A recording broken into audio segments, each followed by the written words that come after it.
আমরা এখন সেকেন্ড কাজ করার জন্য আমরা স্ল্যাবগুলিকে যদি আমরা সেই পাশে শেখতে গেলে আমরা মিরর আমরা যদি এখন অবজেক্টগুলিকে সিলেক্ট করতে চাই,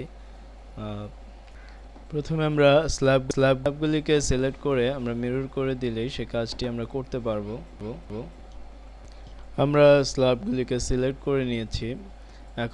এখন মিরর কমান্ডের সাহায্যে সেগুলিকে আমরা উল্টো দিকে মিরর করে দেব।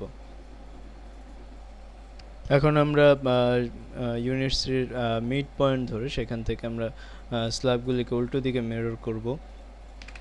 আমরা স্ল্যাবগুলিকে পেয়ে যাব উল্টো দিকে। ঠিক একইভাবে আমরা প্রত্যেকটি কাজগুলিকে করে নেব আমরা সেকেন্ড ইউনিটসের জন্য। ঠিক একইভাবে প্যারাপেট, ওয়াল, প্লান্টার, জানালা, রেলিং সবগুলিকে আমরা মিরর করব এবং এভাবে আমাদের কাজগুলি সম্পূর্ণ হবে।